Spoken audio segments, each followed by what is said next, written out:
श्लोक 9।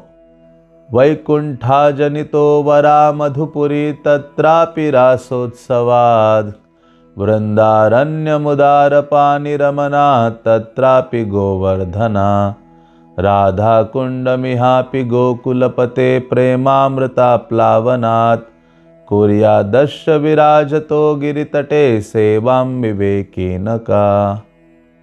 अनुवाद। मथुरा नामक पवित्र स्थान आध्यात्मिक दृष्टि से वैकुंठ से श्रेष्ठ है, क्योंकि श्री भगवान वहां प्रकट हुए थे।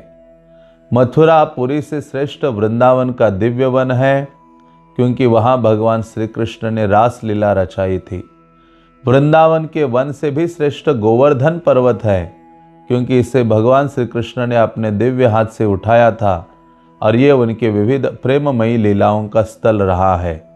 और इन सबों में परम श्रेष्ठ श्री राधा कुंड है, क्योंकि ये गोकुल के स्वामी भगवान श्री कृष्ण के अमृतमय प्रेम से आप्लावित रहता है। तब भला ऐसा कौन बुद्धिमान व्यक्ति होगा जो गोवर्धन पर्वत की तलहटी पर स्थित इस दिव्य राधा कुंड की सेवा नहीं चाहेगा। तात्पर्य। आध्यात्मिक जगत वैकुंठ पूर्ण पुरुषोत्तम भगवान की संपूर्ण सृष्टि के 3/4 भाग में फैला है और ये सर्वाधिक उन्नत क्षेत्र है। आध्यात्मिक जगत स्वभावतः भौतिक जगत से श्रेष्ठ है, किंतु मथुरा तथा उसके निकटवर्ती क्षेत्र इस भौतिक जगत में होते हुए भी आध्यात्मिक जगत वैकुंठ से श्रेष्ठ माने जाते हैं, क्योंकि मथुरा में साक्षात श्री भगवान स्वयं प्रकट हुए थे। वृंदावन के भीतरी जंगल मथुरा से श्रेष्ठ माने जाते हैं, क्योंकि इनमें ऐसे 12 वन 12 वन हैं, जैसे तालवन, मधुवन, बहुलावन इत्यादि, जो भगवान की विविध लीलाओं के लिए प्रसिद्ध हैं। इस प्रकार वृंदावन का आंतरिक वन मथुरा से श्रेष्ठ माना जाता है, किंतु इन वनों से भी श्रेष्ठ गोवर्धन है, क्योंकि भगवान श्री कृष्ण ने इसे देवताओं के राजा इंद्र द्वारा क्रुद्ध होकर की गई मूसलाधार वर्षा से अपने संगी ब्रजवासियों की रक्षा करने के लिए अपने कमल सदृश सुंदर हाथ से छाते की भांति उठा लिया था। गोवर्धन पर्वत पर ही भगवान श्री कृष्ण अपने गोप मित्रों के साथ गाय चराते थे और वहीं पर वे अपनी प्रियतमा श्री राधा से मिला करते थे और उसके साथ प्रेममयी लीला करते थे। गोवर्धन पर्वत की तलहटी पर स्थित राधा कुंड इन सबों से श्रेष्ठ है, क्योंकि ये वही स्थान है जहाँ भगवान श्री कृष्ण का प्रेम उफनता रहता है।